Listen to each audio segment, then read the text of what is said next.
আমার পিতামাতা জীবিত থাকা অবস্থায় বুঝ না থাকায় তাদের সাথে জঘন্যতম বেয়াদবি করেছি। এখন আমার বুঝ এসেছে, কিন্তু তারা দুনিয়াতে বেঁচে নাই।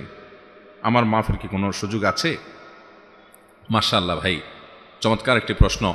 আমরা অনেক ভাইরা আছি এই হতভাগ্যের জায়গায় আমরা চলে গেছি যে বাবা মা জীবিত, তাদেরকে আমরা কদর করি নাই, তাদের না কদরই করেছি, আল্লাহ তাআলা নিয়ে গেছেন। ভাইরা আমার, এই সম্পদটা যতদিন আছে বেঁচে এই বটগাছগুলোর কদর করবেন ভাই।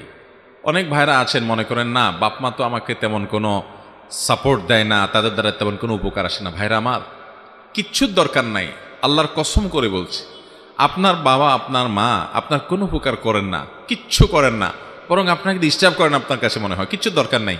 এই বটগাছটা শুধু যদি বেঁচে থাকে, শুধু টিকে থাকে আপনার মাথার উপরে, তো আল্লাহর জমিনের সবচেয়ে বড় নেয়ামত আপনার কাছে এখনো আছে। এটা হারানোর আগ পর্যন্ত টের পাবেন না ভাই। যারা হারায় ফেলছে তাদের কাছে গিয়ে বসেন, তাদের দিলের হাহা ব্যথা এটা অনুভব করার চেষ্টা করেন ভাই। আমি আমার বাবাকে হারাইছি, আমি বুঝি আমি কি হারিয়েছি। এখনো প্রায় সময়, অনেক দিন হয়ে গেছে, দীর্ঘ 4 মাস হয়ে গেছে, এখনো যখনই মনে পড়ে অস্থির হয়ে পড়ি। নিজেকে নিয়ন্ত্রণ করা অনেক কঠিন হয়ে যায়। বাবার কোনো স্মৃতি দেখলে মানে নিজেকে কন্ট্রোল করা কঠিন হয়ে যায়, চোখের পানি আর ধরে রাখা যায় না, কঠিন। কারণ এই সম্পদ হারিয়ে যাওয়ার পরে সবাই বুঝে যে কি হারাইছি। আল্লাহ তাআলা যাদের বাবা মা বেঁচে আছেন তাদেরকে কদর করার তৌফিক দান করুন। কথা বলবেন না ভাই, কখনো না, কোনো দিন জোরে কথা বলবেন না ভাই। বাবা মার ঋণ এটা কোনোদিন শোধ করা যায় না। নিজের গায়ের চামড়া দিয়ে যদি বাবাকে মাকে জুতা বানায় দেন, আপনার নিজের শরীরের চামড়া দিয়ে যদি জুতা বানায় দেন আপনার বাপ মাকে, ঋণ শোধ হবে না ভাই। এই ঋণ শোধ করা যায় না, আপনি চাইলেও পারবেন না ঋণ শোধ করতে। একজন সাহাবী এক ব্যক্তিকে দেখলেন তার মাকে পিঠের উপর নিয়ে তওয়াফ করতেছেন। হজে যারা গেছে তারা জানেন নিজের শরীর নিয়ে হজ করা কত কষ্টের কাজ। সেখানে একজন বৃদ্ধ মানুষকে কাঁধের উপরে নিয়ে আরাফাত, মিনা, মুজদালিফা, তওয়াফ, সাই এগুলো করা যে কত কষ্টের, এটা যারা হজ করছেন তারা জানেন।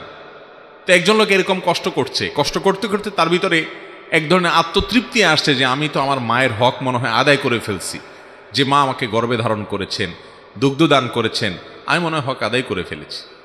তখন তিনি ওই সাহাবীকে জিজ্ঞাসা করলেন, আমি আমার মার হক আদায় করছি না? কি বলো, এত কষ্ট করছি আমি? উনি বলছেন, জি না, তুমি এরপরও তোমার মায়ের হক যেভাবে আদায় করা দরকার তার সব কিছু আদায় করে সমান সমান করে দিয়েছো। এটা হয় নাই, সম্ভব না এটা।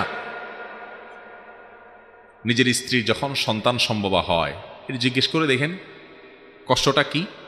আরে ভাই, স্ত্রীকে জিজ্ঞেস করার দরকার নাই।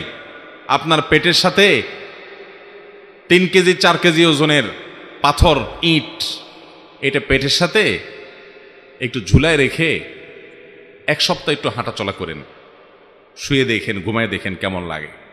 আমার কথা বোঝেন নাই?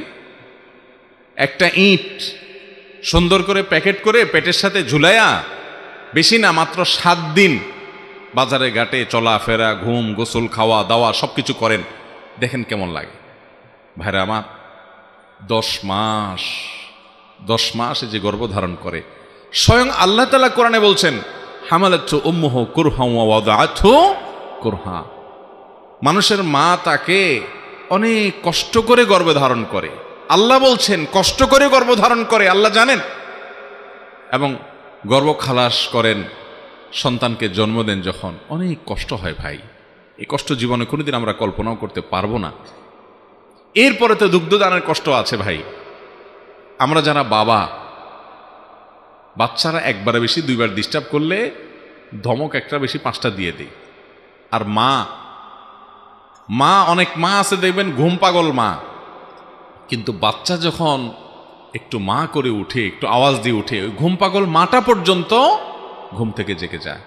ভাই, মা বাপের ঋণ কোনোদিন শোধ করা যায় না। খবরদার, অনেক যুবক ভাইয়েরা আছেন, অনেক ছোট বাচ্চা আছে। আজকে সকালে আমার বাসায় এক ভদ্রলোক তার ছোট ছেলেকে নিয়ে আসছে, এরকম একটা ছোট ছেলে, কত আমার 7-8 বছর বয়স হবে। যিনি নিয়ে আসছেন তিনি বাচ্চাটার নানা হন। নানা তার নাতিকে নিয়ে এসে আমাকে বলতেছে, ওকে একটু নসিহত করেন, ওর জন্য একটু দোয়া করে দেন, কারণ ওর মার সাথে বেয়াদবি করে। তো আমি চিন্তা করলাম সমাজ কোথায় চলে যাচ্ছে, একটা 8 বছরের বাচ্চা মার সাথে বেয়াদবি করছে। ভাইরা আমার, এই একটা জায়গায় নো কম্প্রোমাইজের জায়গায় চলে যাবেন, নিজের স্ত্রী বলেন, বন্ধু বান্ধব বলেন, সবার সাথে, যে আমার মা বাবা তো, এখানে কোনো কম্প্রোমাইজ নাই। মা বাবা একদিকে, সারা পৃথিবী একদিকে, সারা দুনিয়া একদিকে, আমার মা বাবা একদিকে। চেষ্টা করবেন তো ইনশাআল্লাহ। ভাইরা আমার, যারা মা বাবাকে হারিয়ে ফেলেছেন, কদর করতে পারেন নাই, এখন আফসোস হচ্ছে, আপনাদের জন্য করণীয় আছে। সহিহ মুসলিমের হাদিসে বর্ণিত হয়েছে, নবী করিম সাল্লাল্লাহু আলাইহি সাল্লাম বলেছেন, ইন্না মিন আবাররিল বিররি রাজুলি মা আল ওয়ালিদাইন, কোন মানুষ তার বাবার প্রতি, মায়ের প্রতি, হাদিসে শুধু বাবার কথা আসছে কিন্তু বাবা মা দুজনই উদ্দেশ্য, বাবা মায়ের প্রতি যদি কেউ সদাচরণ করতে চায়, তাহলে বাবা মার মৃত্যুর পর বাবা মা যাদের সাথে চলাফেরা করতেন, তাদের সে বন্ধু বান্ধব, তাদের যে আপনজন, তাদের সে প্রিয়জন, তাদের সাথে বাবার মতো আচরণ করবেন। যেমন আপনার বাবার একজন বন্ধু ছিলেন, তার সাথে উনি অনেক বন্ধুত্ব ছিল, আপনি তাকে বাবার মতো সম্মান করবেন।